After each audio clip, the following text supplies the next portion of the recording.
할렐루야. 우리 하나님 앞에 우리 또 성경 파노라마를 통해서 우리 하나님께서 우리에게 말씀하시는, 또 하나님께서 우리에게 이 성경을 통하여서 우리에게 말씀하신 그 뜻을 알고 그 뜻을 깨닫기를 원합니다. 우리 성경 파노라마를 우리 계속해서 보고 있는데요. 우리 지난주까지 우리 구약 성경이 전체가 마무리가 되어졌습니다. 그래서 신구약 중간사까지 되어졌고, 우리가 오늘 앞에 이제 구약 전체를 정리를 하고, 그러고 나서 우리 복음서에서 우리 신약으로 들어가서 신약의 배경과 그리고 복음서를, 사복음서를까지 갈 수 있으면 우리 거기까지 같이 나누는 시간이 됐으면 좋겠습니다.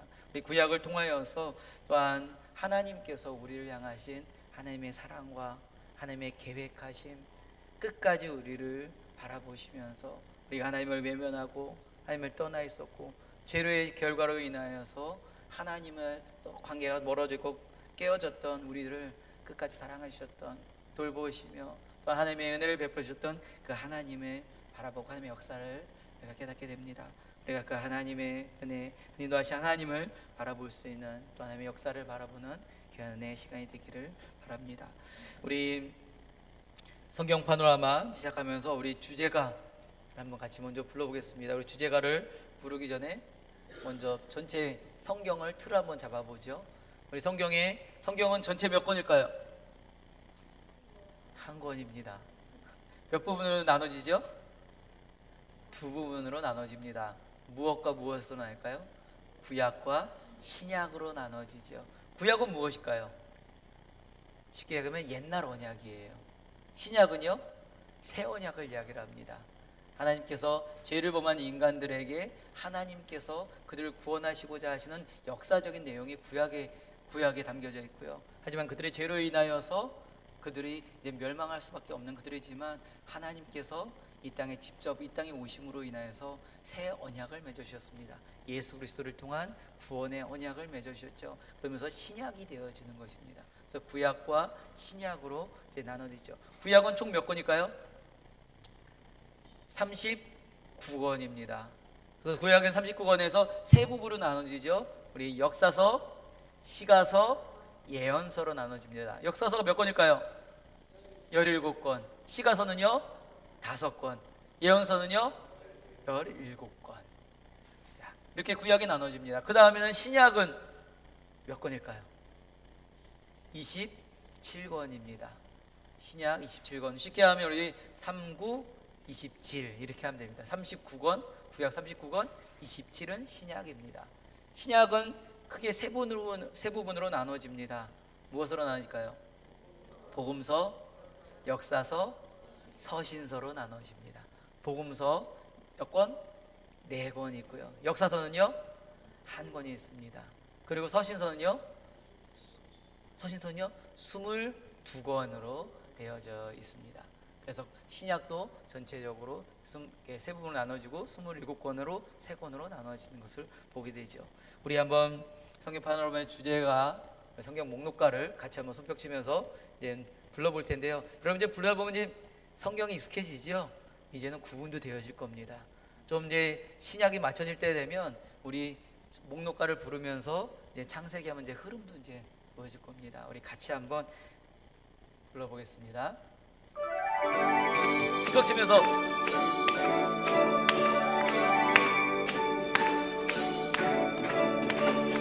창세기 출애굽기 신명기 여호수아 사사기 사무엘상하 열왕기상하 역대상하 에스라 느헤미야 에스더 욥기 시편 잠언도서 아가 이사야 예레미야 애가 에스겔 다니엘 호세아 요엘 아모스 오바댜 요나 미가 나움 하박국 스바냐 학개 스가랴 말라기. 여기까지 구약이 신약으로 들어갑니다. 마태 마가 누가 요한 사도 1절 로마서 고린도전은 갈라디아서 에베소서 빌립보서 골로새 데살로니가 전후 디모데전은 디도서 빌레몬이 야고보 베드로전은 요한 1, 2, 3 유다서 요한계시록 구약 39번에다 신약 27번으로 성경은 66권이야. 아멘. 성경 66권 이제 좀 익숙해지셨죠? 예, 이제는 우리 성경을 구약 성경을 한 번씩 다시 한번 훑어봤으면 좋겠습니다. 우리 지도 기억나시나요? 지도 한번 그려볼까요? 우리 지도 여러분들 보시겠니? 맨 왼쪽에 지도가 왼쪽에 바다가 무슨 바다가 있을까요? 뱃머리 모양의 바다. 한번 그려보시죠, 손으로. 뱃머리 모양의 바다. 여기 뭘까요? 지중해 밑으로 그물 모양으로 돼가지고 쭉 내려온 강이 있어요. 나일강 옆으로요. 이제는 돼지족발 모양의 뿌이하고 있는 것이 하나 바다가 있습니다. 홍해가 있습니다. 그리고 홍해 위쪽으로, 그리고 지중해 옆으로, 지중해 오른쪽으로 세 개의 강이 있습니다. 처음 맨 위에 구약의 이름이 무엇이죠? 그건 신약의 이름이에요. 구약의 이름은 긴네레. 긴네레 호수라고 이야기하는데 신약에 와서 그것을 갈릴리 호수라고 이제 바뀌어지는 거예요. 구약에서는 긴네레 호수다라고 얘기를 해요. 거기서 긴네레 호수에서 이제 한 줄기에 이제 강이 또 흘러내려가죠. 어딜까요? 요단강. 그리고 맨 밑에 죽어있는 바다, 사해 여메다라고 이야기를 합니다. 그리고 맨 오른쪽으로 해서 밑에 보면 바다가 하나가 있습니다. 아메바 모양 같이 생겨가지고 바다가 하나 있습니다. 그것이 무엇이죠? 페르시아만에서 한 줄기가 두 가지로 흩어집니다. 위에 있는 것이 무엇일까요? 티그리스강. 밑에 있는 것이 유프라테스강. 그리고 저 위에 있는 무엇일까요? 카스피해. 이렇게 되어졌습니다. 이 바다가 우리가 구약에 나타나는 주요 지형임을 볼 수가 있죠. 자, 그렇다면 우리 그림을 한번 그려보면서 한번 볼까요? 창세기부터 이야기를 하면서 우리 구약 시대는 총 몇 시대가 여러분 되어질까요? 총 몇 시대가 될까요? 10시대가 되어지죠. 그 10시대를 우리 하나하나 10시대와 성경을 짚어가면서 같이 진행해봤으면 좋겠습니다. 창세기는 4가지 사건과 4가지 사람이 나옵니다. 그래서 창조 시대부터 족장 시대까지 이루어지는 것이 창세기예요. 그래서 창세기는 처음에 에덴이라고 추정되어져 있는 저 그림을 보시면요, 에덴이라고 추정되어져 있는 갈대아 우루아 지역 같은 그곳에 에덴으로 추정되는 곳이 있습니다. 그곳에 창세에 4가지 사건이 나옵니다. 그 사건이 무엇일까요? 창조, 타락, 홍수, 바벨탑입니다. 하나님께서 이 인간을, 모든 만물을 만드셨어요. 그리고 모든 만물을 만드시고 보기에 좋았더라라고 기뻐하십니다. 그리고 하나님께서 맨 마지막 날에 누굴 만드셔요? 인간을 만드셨어요. 그리고 그 인간들에게 모든 만물을 다 주셨습니다. 생육하고 번성하고 땅에 충만하고 너희가 모든 것을 다스려라. 하나님의 나라를 하나님이 만드셔서 그것을 인간에게 주셔서 하나님의 나라를 누릴 수 있는 축복을 인간에게 주셨어요. 하나님께서 모든 만물 중에서 가장 존귀하고 가장 사랑하는 존재가 인간인 것입니다. 인간에게 이 모든 만물을 줄 정도로 하나님 나라를 주셨어요. 그래서 인간은 어디서 살아요? 하나님 나라에서 하나님의 백성으로 사는 것이 인간이 만들어진 이유인 것이에요. 에덴 동산이 하나님의 나라, 하나님이 만드신 나라고, 하나님의 모든 영광과 하나님의 은혜와 하나님의 축복과 하나님의 모든 것을 누릴 수 있는 것이 에덴 동산이었습니다. 하나님께서 이 모든 것을 만들어서 인간에게 주셨습니다. 영원히 살아갈 수 있는 영생의 열매를 주셨고, 선악과를 통해서 또 하나님의 정의를 볼 수 있는 그런 선악과를 주셨습니다. 그래서 생명나무가 있어서 영원히 살 수가 있었어요. 그것이 바로 하나님의 나라였습니다. 인간이 죄가 들어오기 전에는 하나님의 나라에서는 하나님이 영원히 살 수 있게 만드셨어요. 그것이 바로 하나님의 나라인 것입니다. 그런데 인간이 하나님처럼 되고자 하는, 하나님의 중심이 아닌 내 중심으로 살고자 하는 그런 죄가 들어와 버린 것이죠. 죄가 내 중심으로 사는 것이 죄인 것입니다. 하나님 뜻이 아닌 내 중심으로, 하나님의 관계 내 중심으로 해서 하나님처럼 되고자 하는 언약의 약속의 열매 선악과를 따먹게 되므로 하나님과의 관계가 깨어집니다. 그래서 죄가 들어오기 시작했고요, 죄의 열매들이 하나님과 멀어지고 관계가 깨어지고 영적인 육적인 죽음에 이르게 되어집니다. 그래서 그 죄의 열매, 죄의 결과들은 바로 노아의 시대의 홍수와 같은 일들이 벌어지죠. 그 악함이 하늘에 닿을 정도로 악해서 하나님께서 인간을 만드신 것을 후회하시면서 인간을 물로 심판을 하십니다. 그래서 홍수 사건이 나타나죠. 하지만 노아의 가족들을 통해서 다시금 인류는 시작이 되어집니다. 근데 여전히 노아의 가족들도 인간의 죄에 물들어져 있어요. 죄, 하나님과 관계 깨어지는 죄에 물들어 있기 때문에 죄의 열매들이 또 다시 나옵니다. 많은 사람들이 나왔지만 그들 역시 하나님처럼 되고자, 높아지고자, 또 하나님을 피하고자 그들이 교만함이 하늘에까지 이르게 합니다. 그래서 그들이 무엇을 만들었을까요? 바벨탑을 만듭니다. 바벨탑을 만들어 가지고 하늘 높이 탑을 만들어서 하나님처럼 높아지려고 하는 그들의 인간의 교만함, 하나님이랑 떠나가지는 인간의 교만함이 죄악상의 모습들이 역력히 나타나는 것입니다. 이것이 창조 시대에 나타났던 모습이죠. 그런데 하나님께서는 그 인간들을 하나님께서는 내버려 두지 않으십니다. 인간들을 그냥 멸망으로 내버려 두지 않으시고 그들을 구원하고자 하시는 하나님의 계획을 세우시죠. 하나님의 사랑입니다. 하나님은 인간을 사랑하셔서 구원하시고자 하는 계획을 세우십니다. 그래서 한 사람을 택하시죠. 한 사람을 누굴 택할까요?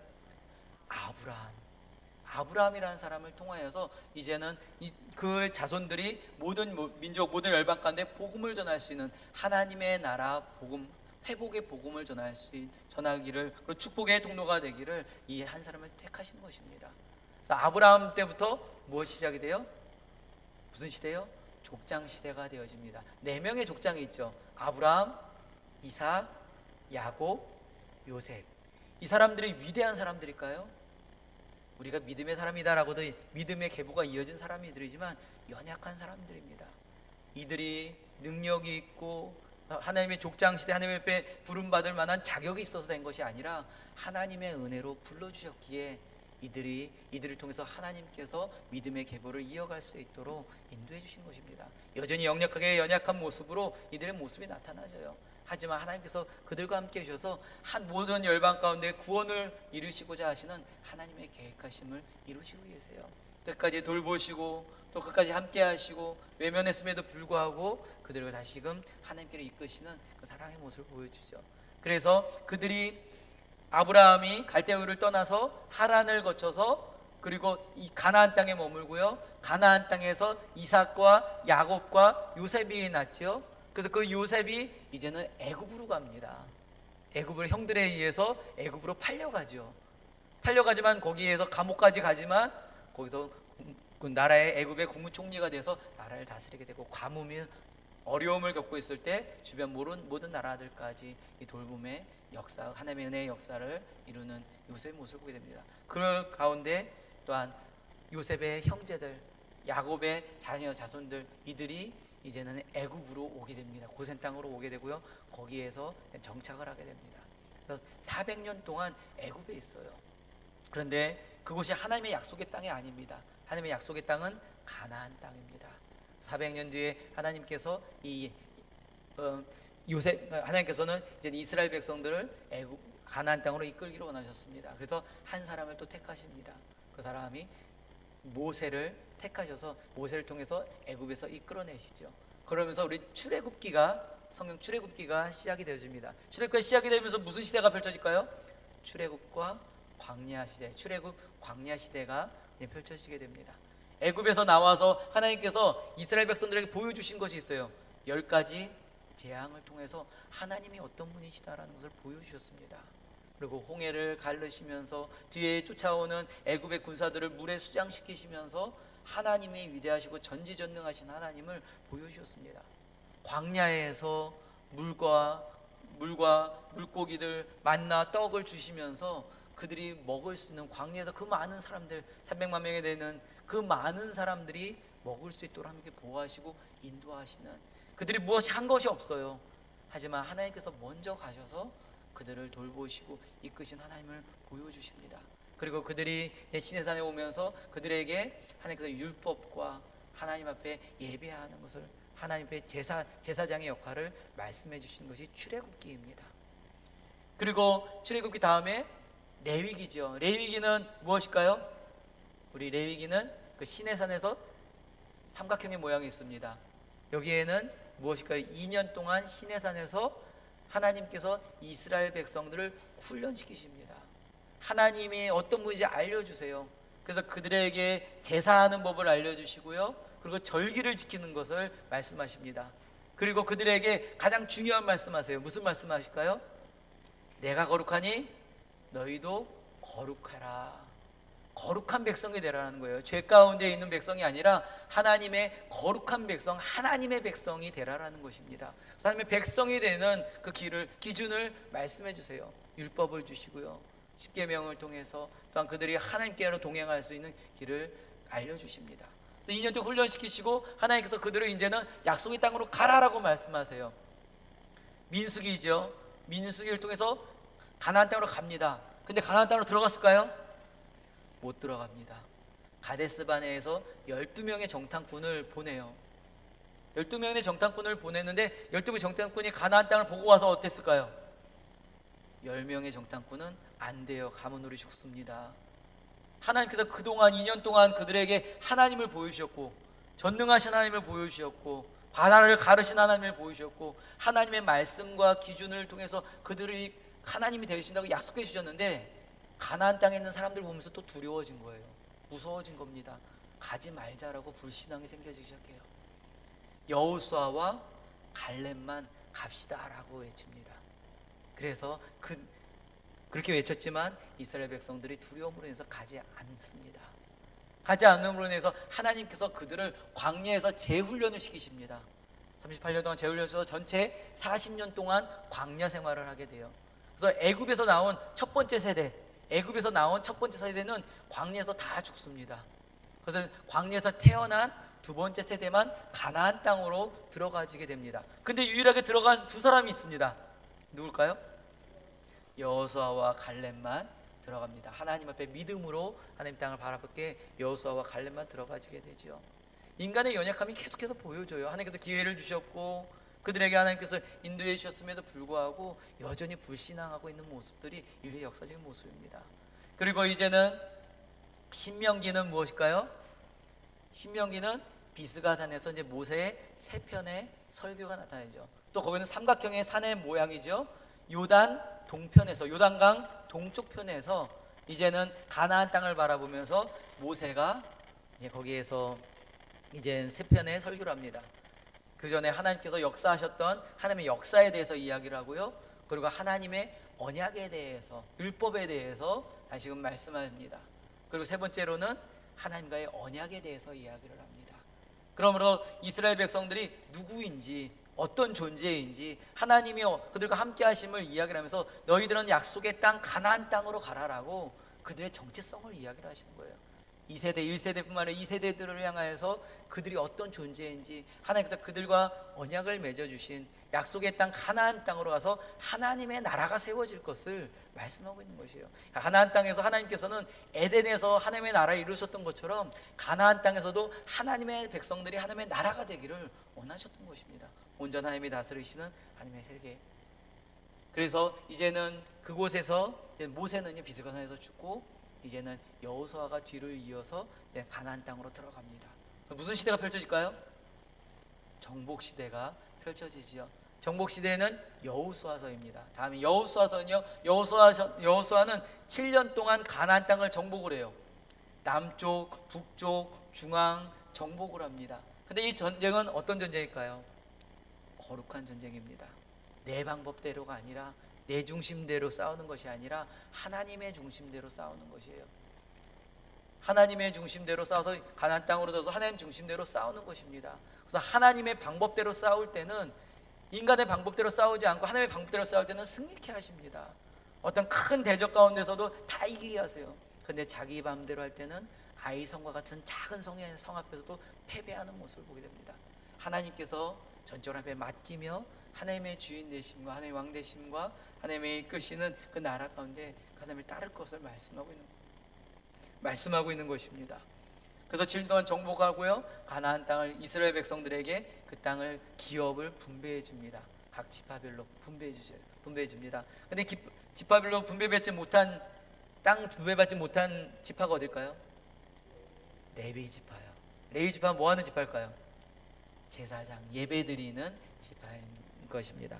그래서 가서 이제는 정복을 다 했습니다. 그리고 좀 여호수아가 이제 죽고요, 시간이 좀 지났습니다. 근데 이스라엘 백성들이 이제는 그들의 완악함으로 인해서 또 하나님과 멀어집니다. 인간의 죄성의 모습들이 또 우상을 섬기고 죄악 가운데 있고 악한 길로 갑니다. 자기의 멋대로 살았다라고, 하나님을 모르고 자기의 소견대로 살았다라고 이야기를 해요. 자기 중심대로. 그러다 보니까 그들은 결국 멸망의 길로 가게 돼버리는 것이죠. 멸망의 길로 가서 하나님께서 이웃 나라들을 통해서 그들을 압제하십니다. 압제함으로 인해서 그들이 고통당해요. 고통당하니까 생각나는 것이 무엇일까요? 하나님이 생각나죠. 하나님 도와주십시오. 잘못했습니다. 회개할 때 하나님께서 사사라는 사람을 통해서 이스라엘 백성들을 구원해 주십니다. 구원해 주시고 좀 평안해지니까 또다시 그들의 죄악된 모습이 또다시 드러나지는 거예요. 좀 편안해지니까 또 우상 섬기고 죄를 범하고, 이것이 악순환이 7번 반복이 돼요. 400년 동안 7번이나 반복이 됩니다. 12명의 사사가 나타나서 계속 도와줘요. 근데 계속 그렇게 나타났다는 것은 무엇일까요? 또 죄를 저질렀다는 거예요. 이런 악한 세대, 그 악순환이 계속 되었던 인간의 죄악된 모습이 세상에 다 드러나졌던 시대가 사사시대였습니다. 사사시대입니다. 사사시대고 사사기의 내용입니다. 온갖 범죄와 악한 모습들이 다 성경에 기록이 되어져 있어요. 그 시대에 나타났던 한 아름다운 이야기가 있죠. 룻기입니다. 사랑 이야기 같지만요, 룻이라는 모압의 이방 여인을 하나님께서 이스라엘 인도에서 보아스라는 유대인을 통하여서 하나님의 백성을 통해서 구원해 주시는 구원의 역사를 보게 됩니다. 이것이 바로 전체 하나님의 구원의 역사를 보게 돼요. 하나님의 백성을 통하여서 이방인들까지도 구원하기를 원하시는, 하나님의 백성으로 인도하시기를 원하시는 그들의 모습을 보여주십니다. 하지만 이 룻은 그런 암울한 시대 때 하나님을 떠나서 다른 나라까지 이방으로 살려고 갔던 그들의 모습, 유대인들의 모습도 보여지고 있습니다. 악함과 자기의 중심적으로 하나님을 떠나는 이들의 모습들이 나타나져 있죠. 사사시대의 암울한 시대에 나타난 모습입니다. 그 다음에는요, 이제 사무엘 상입니다. 사무엘상은 한 줄기로 되어져 있어요.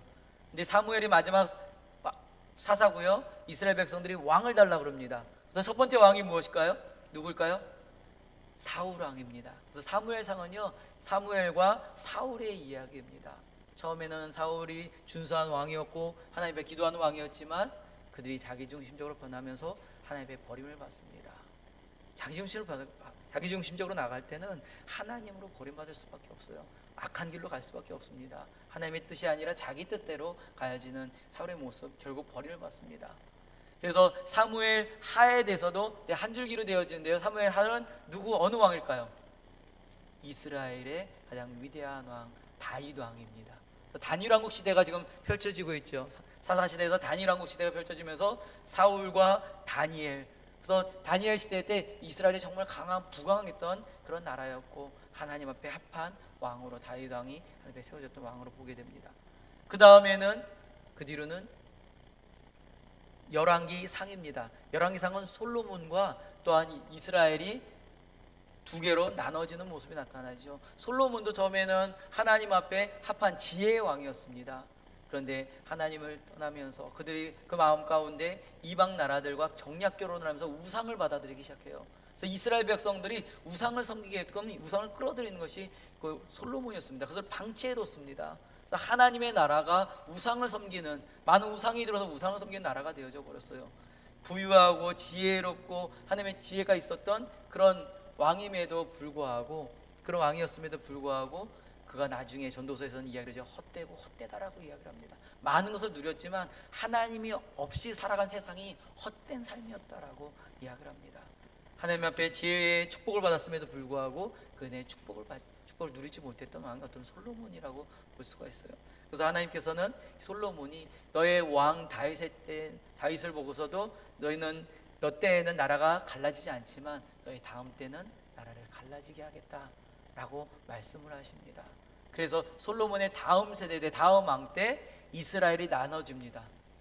그 다음 왕이 르호보암입니다. 그 르호보암 때 이스라엘이 갈라지는데요, 북쪽 이스라엘, 남쪽 유다로 갈라지게 됩니다. 그래서 남쪽은 유다와 베냐민 지파 두 지파만 가서 유다, 이름이 유다가 되어진 것이고요, 나머지 10지파가 위쪽으로 올라가서 이스라엘이 되어진, 이스라엘 이름을 그대로 가지고 간 것입니다. 그래서 여로보암이라는 사람을 왕으로 세워서 북쪽에 이스라엘을 만들어진 거고요, 남쪽에는 유다가 되어진 것입니다. 근데 북쪽에서는 이제는 북쪽으로 가서 유다가 북이스라엘이 되어지다 보니까 예루살렘에서 예배를 드려요. 제사를 드려요. 제사를 드려야 되는데 이 북쪽에는 여로보암이, 북쪽에 있는 사람들이 제사를 드려 예루살렘에 가면 유다의 사람들을 만나게 되죠. 그들의 마음이 힘들어질까봐 베델과 단에다가 이제 금송아지를 만들어서 여기서 예배를 드리라라고 이야기를 합니다. 근데 그 예배를 드릴 때 우상을 섬기는 예배를 드리는 것이에요. 그랬을 때 레위인들이 이거는 아닙니다, 예배하는 것이 아닙니다. 그래서 레위인들이 다 남쪽으로 내려오게 됩니다. 그러면 그 유다 북이스라엘은 예배드리는 사람이 없는 거예요. 그러다 보니까 자신의 마음대로 예배드리고요, 이방 나라 사람의 예배를 따라서 예배를 드리고요, 돈을 주고 제사장을 사가지고 예배를 드리게 됩니다. 엉망진창의 예배를, 하나님이 원하신 예배가 아니라 자기들이 원하는 예배를 드리고 있다는 겁니다. 그래서 북이스라엘은 점점 멸망으로 가서 북이스라엘은 아수르에 의해서 멸망을 당합니다. 722년에 BC 720년에 앞서 멸망을 당하고요, 남유다는 586년에 바벨론에 의해서 또한 멸망을 당합니다. 그래도 선한 왕이 있어서 그들이 돌이키려고 했지만 그들의 악함으로 해서 결국 그들 역시 멸망을 당합니다. 그래서 분열왕국 시대에서 이제는 그들이 바벨론으로 잡혀감으로 해서 포로 시대가 되어지죠. 포로 시대가 되어짐으로 인해서 하나님께서 70년 동안 포로 시대에 있게 하신다라고 하셨어요. 그들의 죄악으로 인해서. 그래서 포로 시대에 있으면서 하나님께서는 그들에게 남은 자가 될 것을, 믿음을 지키고 남은 자가 될 것을 말씀하십니다. 그리고 열왕기 상하가 포로 시대까지 되어지고요, 역대 상하가 또 있죠. 근데 역대 상하는 열왕기 사무엘 하부터 열왕기 하의 내용이랑 비슷한 내용입니다. 그래서 역대 상은 사무엘 하의 내용과 같아요. 사무엘 하가 누구에 대한 내용일까요? 사무엘 하 두 번째 왕에 대한 내용이죠. 다윗에 대한 내용입니다. 그래서 역대 상은요, 다윗에 대한 내용이 담겨져 있어요. 그리고 역대 하는요, 열왕기 상하에 대해서 담겨져 있습니다. 열왕기 상하, 바로 분열왕국 되어지는 그 왕국 중에서 남유다 왕에 대해서 기록이 되어 있어요. 역대 상하를 기록한 이유는 이스라엘 백성들이 포로로 잡혀갔다가 돌아와서 이 다윗 왕처럼, 그런 선한 왕들처럼 하나님의 백성이 되라라고, 그들이 그 본을 받아서 하나님의 백성이 되라라고 알리기 위해서 역대 상하를 기록을 한 것입니다. 그래서 역대 상하는 그 포로 시대, 왕국 시대에 대한 이야기이지만 그 하나님께서 그런 선한 왕으로 하나님의 백성이 될 것을 말씀하고 있는 것입니다. 그 다음에는 포로 시대로 들어갔다가 이제 포로 시대에서 돌아옵니다. 돌아오면서 에스라, 느헤미야, 에스더가 나오죠. 에스라, 느헤미야는 돌아와서 성전을 짓고 성벽을 짓고 말씀으로 돌아가자. 하나님의 말씀으로 돌아가서 하나님의 말씀 앞에서 우리가 개혁을 하자라고 이야기를 하면서 말씀으로 돌아갑니다. 하나님의 백성, 하나님의 기준, 하나님의 나라가 세워질 것을 이야기를 하고 있는 것이죠. 에스더는 그 가운데서 첫 번째 포로 귀환을 했을 때 바벨론 땅에서, 이제는 바벨론에 있는 거기에서 하만이라는 사람이 유대인들을 다 죽이려고 했어요. 그럼 모함을 하고 모이를 다 죽이려고 했는데 에스더라는 왕비가 그것을 가로막음으로 인해서 그들이 죽지 않고 포로 귀환을 할 수 있게 됩니다. 하나님께서는 악한 세력 가운데서도 하나님의 백성을 멸망시키려고 할지라도 하나님께서는 어떤 상황 가운데서 보호하시고 지키시고 인도해 주신다라는 것을 보여주세요. 만약에 하만의 계획대로 되자면 유대인들이 포로 귀환도 못하고 다 죽었을 거예요. 근데 하나님의 보호하심 가운데 다 귀환할 수가 있었습니다. 그러므로 이제 포로 귀환 시대가 되어집니다. 포로 귀환 시대가 되어짐으로 이제 역사서가, 그리고 이스라엘 백성들이 하나님 앞에 백성으로 이제 하나님 나라 세워지지만 여전히 그들의 악함으로 인하여서 그들에게서 하나님께서는 더 이상 선지자를 보내주지 않으십니다. 말씀하지 않으세요. 그러면서 구약의 역사서가 마무리가 되어지는 것이죠. 침묵하는 시대, 신구약 중간 시대, 침묵 시대로 되어지는 것입니다. 그래서 역사서가 17권의 역사서가 이렇게 마무리가 되어집니다. 여러분, 역사서 구약의 역사의 배경을 좀 아시겠죠? 이렇게 전체적인 구약의 배경이 이루어집니다. 계속 한 10주 정도를 여러분들 계속 이야기를 들으셨기 때문에 그래도 익숙해진 그 내용일 것입니다. 그렇다면 우리 17권 다음에는 성경이 무엇일까요? 시가서죠. 시가서, 욥기, 시편, 잠언, 전도서, 아가.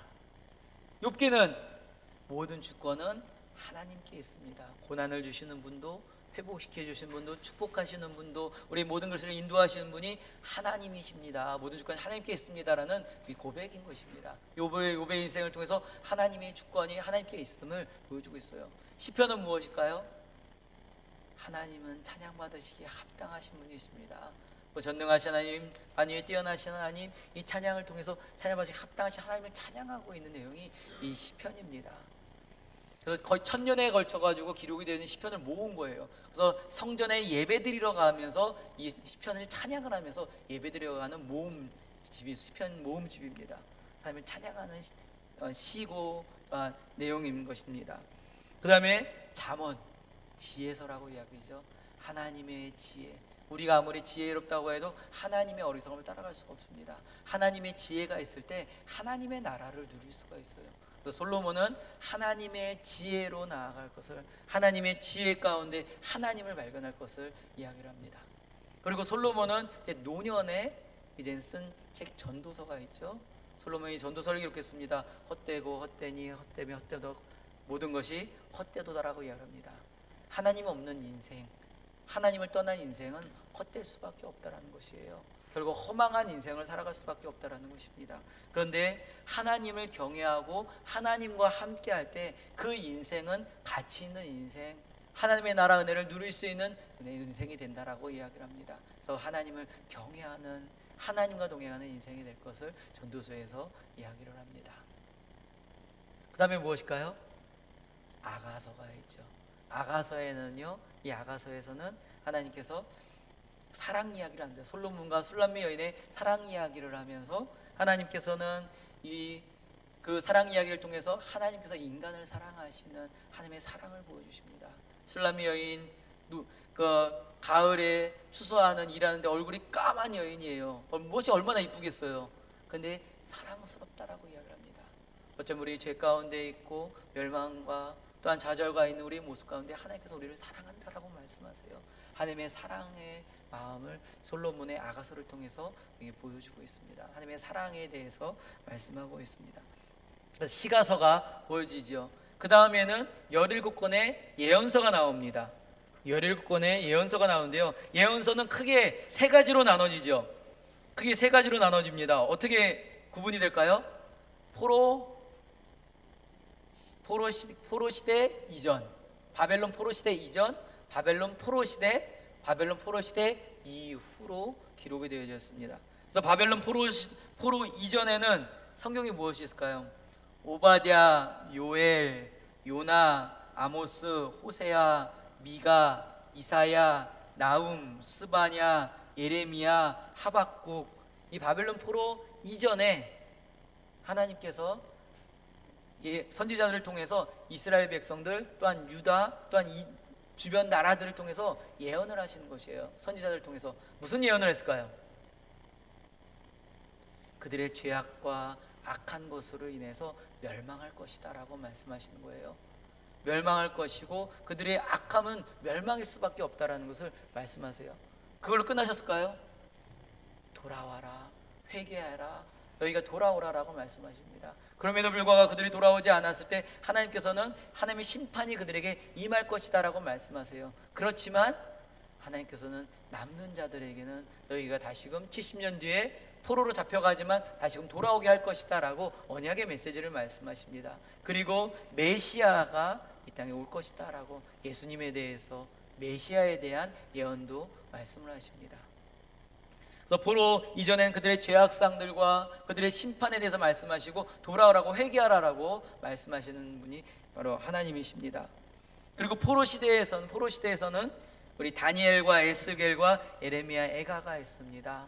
하나님께서 그들에게 70년 동안 포로 생활하지만 반드시 돌아오게 하실 것이라는 언약을 맺어주시는 거예요. 약속을 맺어주세요. 그래서 그들이 돌아온 남은 자가 되어서 믿음을 지킬 것을, 하나님의 나라를 바라보면서 하나님과 동행하며 믿음을 지킬 것을 말씀을 하셨던 것입니다. 그래서 포로 시대는 남은 자로서 하나님 앞에 서 있는, 하나님 앞에 서 있으라라고 말씀하시는 예언자를 통해서 말씀하십니다.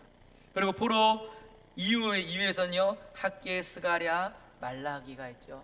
이들을 통하여서 하나님의 말씀으로, 하나님의 성전으로, 하나님께로 돌아올 것을, 하나님 중심으로 살아갈 것을 말씀하고 있는 것입니다. 근데 말라기에서는 하나님이 성경에 참 암울하게 마무리되어집니다. 그들이 죄로 인해서 비참한 모습들, 멸망할 수밖에 없는 그들의 모습을 말라기에서 이야기를 합니다. 이 말라기에는 구약의 마지막은 그들의 죄악으로 인해서 멸망할 수밖에 없는 그들의 모습의 비참한 모습을 이야기를 해요. 그런데 신약 마지막은 요한계시록은 희망의 메시지입니다. 새하늘과 새 땅. 새하늘과 새 땅이 왜 되어질까요? 예수 그리스도가 이 땅에 오셔서 구원의 길을 열어주셨기에 새하늘과 새 땅, 하늘나라를 바라볼 수가 있는 것입니다. 그래서 구약에서는 이렇게 말라기를 통해서 끝납니다.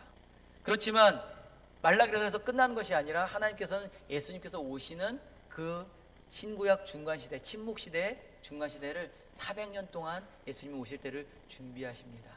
그래서 지난주에 우리가 같이 나누면서 우리 각 나라들에 대해서 좀 이야기를 했죠. 나라들에서 우리 같이 한번 나라에 대해서 전체 400년 신구약 중간 예수님 말라기부터 예수님이 오시는 때까지 이 400년의 기간이 어떤 일이 벌어졌는지 각 나라들을 위해서 한번 보겠습니다. 먼저는요, 이때는 포로 시대 이전, 포로 이전 시대에 있으니까 그 강대국 나라를 봅니다. 아수르라는 나라가 세계를 다스립니다. 이 아수르는 어디를 멸망시켰을까요? 북이스라엘을 멸망시켰고요. 북이스라엘을 혼혈민족으로 만들었습니다. 그래서 사마리아 땅을 혼혈민족으로 만들었습니다. 가장 힘이 있었던 나라예요. 절대 멸망할 것 같아 보이지 않았던 나라입니다. 그런데 어디에 멸망을 할까요? 바벨론에 의해서 멸망을 합니다. 그래서 바벨론이 가장 큰 나라가 되어져 버려요.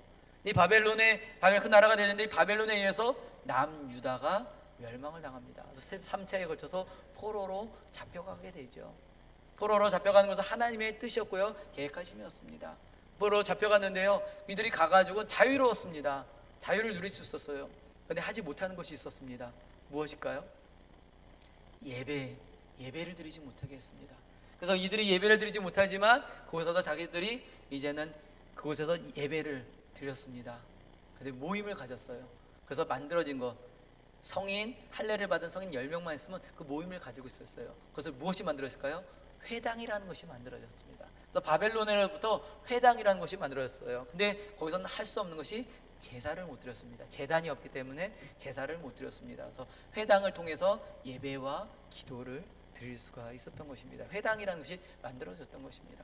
그런데 이 바벨론도 강대국이었는데 멸망할 것 같아 보이지 않았어요. 그런데 이 바벨론 때 다니엘이 예언을 합니다. 이 뒤에 이제는 다른 다른 강대국들이 나타날 것이다라고 이야기를 합니다. 강대국들이 나타나서 그들이 머리는 금머리고 가슴과 팔은 은이고 배와 넓적다리는 노시오 종아리는 철이다라고 이야기를 하면서 그들이 나타나는 페르시아와 그리스와 로마 제국이 새로운 강대국들이 일어날 거다라고 이제 이야기를 합니다. 그런데 바벨론만 봐도 큰 나라이기 때문에 절대 멸망할 것 같지 않아 보이는 그런 나라였어요. 누가 이런 거짓말을 해? 라고 말할 정도로 바벨론은 큰 나라였습니다. 그런데 이 바벨론이 페르시아에 의해서 점령을 당하게 됩니다. 근데 페르시아에서는 고레스라는 왕이 나라를 다스렸는데요, 이 고레스 왕이 이 나라는 각 나라들을 존중해주는 그런 왕이었습니다. 그래서 각 나라로 돌아가라라고 이야기를 합니다. 그래서 이스라엘 백성들이 이제는 이스라엘로 돌아오게 됩니다. 그때가 70년 된, 하나님께서 약속하신 70년 됐을 때 그들이 가나안 땅으로, 이스라엘로 돌아오게 되죠. 포로 귀환을 하게 됩니다. 이 페르시아가 굉장히 큰 강대국이 되어졌습니다. 이 강대국이 되어졌었는데요, 이 페르시아는 19번의 반란이 있음으로 인해서 페르시아도 점점 쇠퇴기를 갔습니다. 그러다가 이 페르시아가 그리스라라는 아주 작은 나라예요. 100분의 1 정도 될까요? 작은 나라에 의해서 이제는 또한 점령을 당합니다. 멸망을 당해요. 거기서 이제는 나라의 패권을 뺏깁니다. 그래서 이 그리스라라는 나라가요, 이제는 전 세계를 또 다스리는데요, 그때 이 그리스를 전체 다스렸던 왕이 있습니다. 알렉산더라는 왕입니다. 이 알렉산더라는 왕은 나라를 이제 안정되게 이제는 세워나가기 시작하고요, 나라를 또 정복하면서 그리스 헬라 문화를 곳곳에 퍼뜨리기 시작합니다. 그래서 문화를 거의 통일을 해요. 문화를 통일하고 있습니다. 그리고 언어를 통일을 해요. 헬라어로 언어를 통일을 합니다.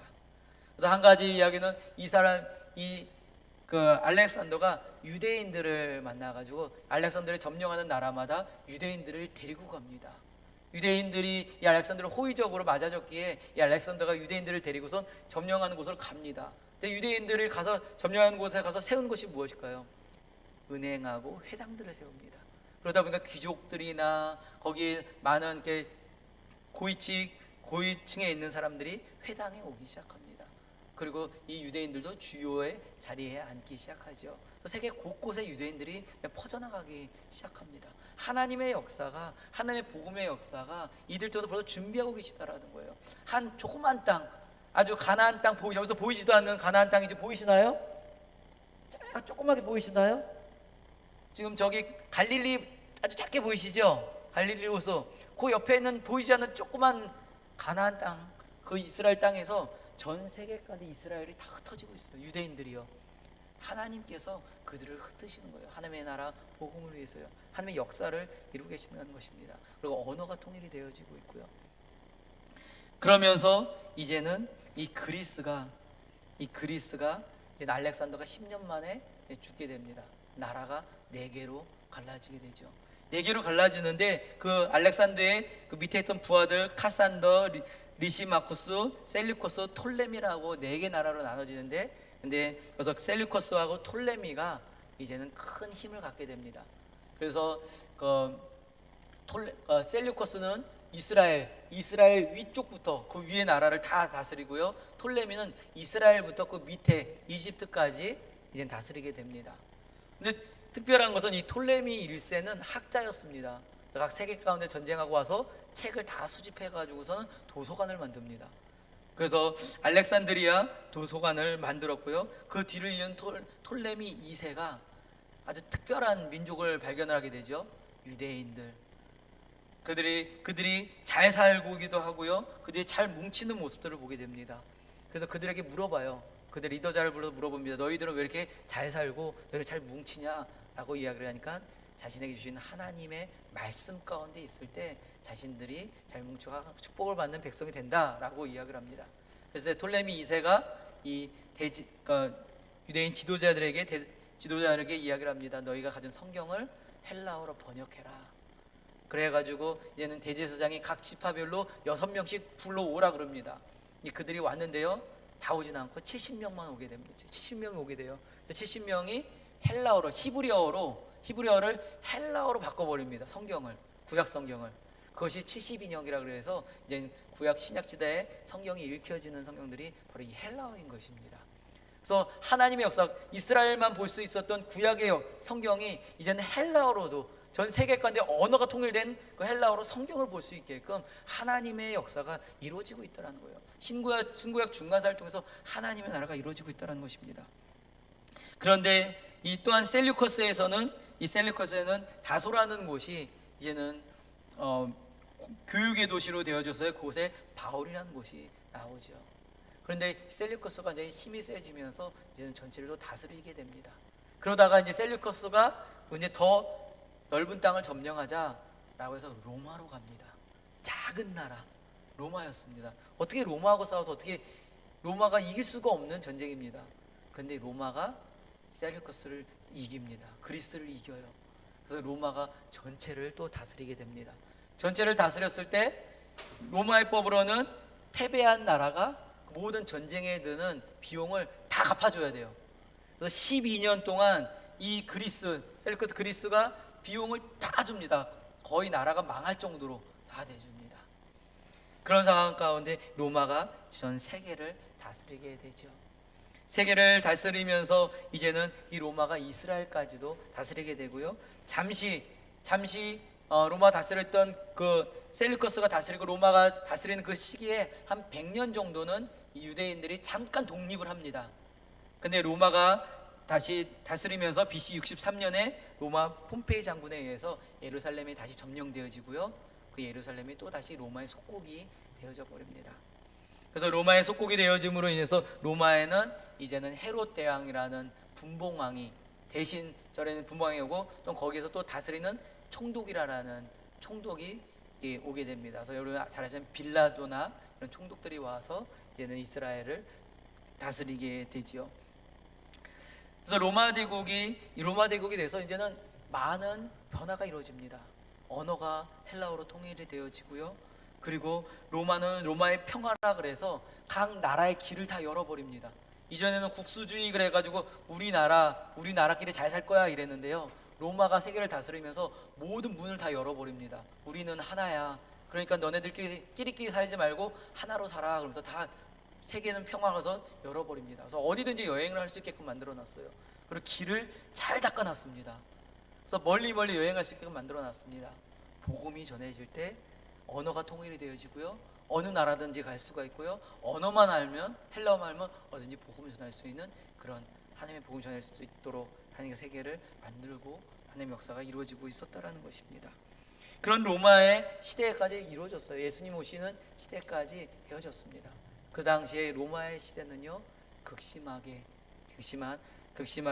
부패하고요. 그리고 사회적인 불안과 빈민의 문제들이 생겨지기 시작하고요. 우상도 섬기게 주는 악한 시대, 죄악이 가득한 그런 모습이었습니다. 이스라엘 유대인들도 마찬가지예요. 유대인들도 마찬가지로 그들의 모습이 악한 모습들, 겉으로는 말씀을 전한다고, 겉으로는 말씀 앞에 선다고 하면서도 그들의 모습은 분열되어지고 형식적이고 그들의 파벌들이 나눠지는 모습을 보게 됩니다. 이런 모습들 가운데 예수님이 오시는 거예요. 그때 유대인들의 모습도 그들이 나눠져요. 6개로 나눠집니다.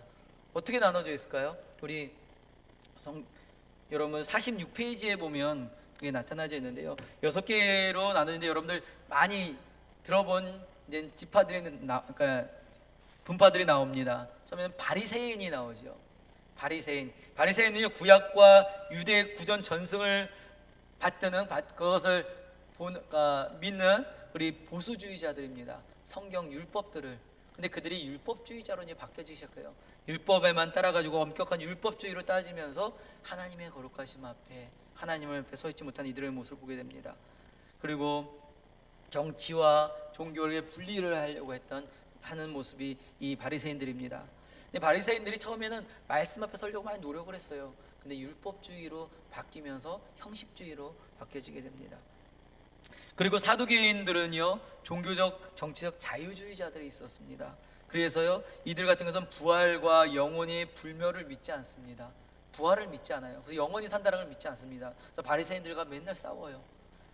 그런 이들의 종교적인 모습은 있지만 이들이 종교적인 혼합주의를 가지고 있었던 그런 사두개인들이 있습니다. 또한 거기서 서기관들이라고 있었어요. 예수님이 이 바리새인과 서기관들을 책망을 많이 하세요. 바리새인들과 서기관을 책망하는 이유가 서기관들이 율법을 가르치는 사람입니다. 성경을 가르치는 사람이에요. 그렇다면 예수님이 오셨을 때 누구보다도 율법을 잘 아는 이 사람들이 예수님을 알아봤어야 돼요. 예수님이 어떤 분인지 말씀 앞에 설 수 있어야 됐습니다. 근데 오히려 바리새인들과 서기관들이 눈이 멀어서 예수님을 발견하지를 못합니다. 예수님이 어떤 분인지 알아보지를 못합니다. 그래서 서기관들은 구약과 전통을 공부했던 사람들이고요. 또 백성들에게 존경을 받았던 사람들이 서기관들입니다. 그런데 예수님이 오셔서 예수님이 존경을 받으니까 이 서기관들이 자신들이 존경받지 못하니까는 오히려 예수님을 증오하고 배척하는 모습을 보게 됩니다. 메시아를 배척하는 이들의 모습들을 보게 되죠. 또한 헤롯 땅이라는 사람들이 있습니다. 유대인들인데요, 헤롯 땅인데요, 이들은 현상 유지파다라고 이야기를 해요. 그 로마의 사람들과 타협하면서, 우리 타협하는 사람들, 그래서 헤롯이 왕이 돼가지고 타협하는 이런 사람들입니다. 유대인들에게도 잘 보이려고도 하고 또 로마인들 잘 보이려고 하고 타협했던 사람들이 바로 헤롯 땅입니다. 그리고 열심당이 있습니다. 열심당은 우리 헤롯 땅의 정적이라고 하는데요, 그 로마의 항거하고 폭력을 이루고 폭력을 통해서 다시금 자유를 얻으려고 했던 이들이 이 열심당인 사람들이 있습니다. 우리 여러분들 예수님과 십자가에 같이 누가 놓아줄까 했던 사람 혹시 기억나시나요? 바라바라는 사람이 있습니다. 그래서 빌라도가 바라바와 예수 중에서 누굴 놓아줄까라고 했을 때 유대인들이 바라바를 내두라고 얘기하죠. 이 바라바가 열심당이었다라고 이야기를 합니다. 그가 반란을 일으키고 쿠데타를 일으켜가지고서는 반란을 일으켰던 사람인데, 이들이 잡혀서 이제 죽게 생겼는데 예수님 대신 살아난 것이죠. 이런 열심당이 있었습니다. 그리고 SNF라고 있었는데요, 이들은 이제는 나는 이 사회 싫다, 산으로 들어가자, 광야로 가자 라고 해서 오히려 광야로 들어갔던, 옛날에서는 수도사다라고 이야기를 하지만 반대로 또 보면 세상과 분리해서 살려고 했던 사람들입니다. 세상에 하나님의 복음을 전하는 것보다 오히려 자신들만 분리하려고 살았던 이들의 또한 모습들도 나타나 있죠. 이런 여러 가지 분파로 나오면서 하나님의 거룩한 모습, 하나님의 백성으로 유대인들이 서 있는 것이 아니라 오히려 다시 자기중심적인 모습으로 또 분파로 나눠져서 하나님의 나라로 세워지지 못했던 이들의 모습이 그 당시 로마 시대의 모습이었습니다. 이때 예수님께서 이 땅에 오시는 것입니다. 예수님께서 이 땅에 오셔서 예수님께서는 참된 하나님 나라, 하나님의 복음을 전하시고요, 이 땅에 복음이 되어 주셔서 참된 구원자 메시아로 이 땅에 오신 것입니다. 이 예수님이 오시기까지 하나님께서 400년 동안 신구약 중간사를 통해서 역사를 이루시고 준비하셨던 것입니다. 세계의 역사를 준비하셨고 또 악한 세대 가운데 참된 메시아로, 구원자로 예수님께서 이 땅에 오셨습니다. 그러면서 예수님이 오시면서 이제 신약 시대가 이제 펼쳐지게 되죠. 우리에게 구원자로 오신 예수님의 신약 시대가 펼쳐지게 됩니다.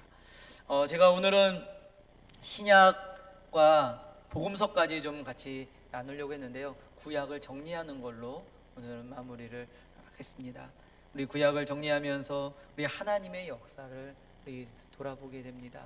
하나님께서 구약의 모든 역사 가운데 처음 창조 시대 때 모든 인류 가운데 우리를 사랑하셔서 그 사랑의 은혜, 하나님 나를 주셨던 그 하나님, 그런데 인간이 하나님을 배신하고 하나님을 떠나고 멸망의 길로 갈 수밖에 없던 인간이었지만 하나님 내버려 두셔도 됩니다.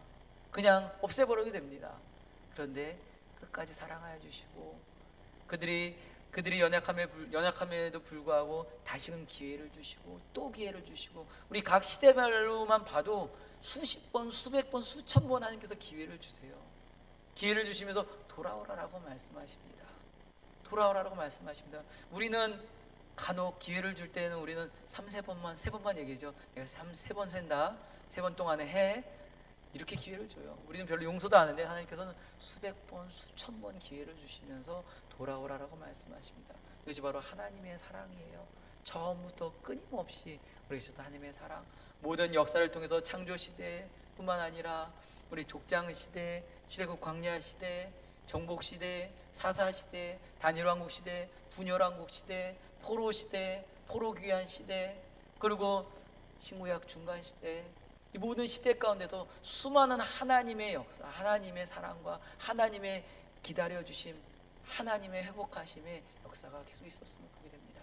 그럼에도 불구하고 인간이 하나님을 떠나했을 때 하나님께서는 하나님이 직접 이 땅에 오심으로 인해서 끝없는 하나님의 끝까지 사랑하시는 그 사랑을 보여주시는 것을 보게 됩니다. 이것이 우리를 향하신 하나님의 사랑이며 우리를 향하신 하나님의 구원의 은혜인 것입니다. 여러분, 여러분들을 향하신 하나님의 은혜, 하나님의 사랑 여러분 누리고 있으시나요? 그 하나님의 사랑 가운데, 또한 하나님의 은혜 가운데, 또 하나님의 나라 백성으로 그 은혜를 누리며 주님과 동행하는 여러분이 되시기를 간절히 소망합니다. 우리 하나님 앞에 같이 우리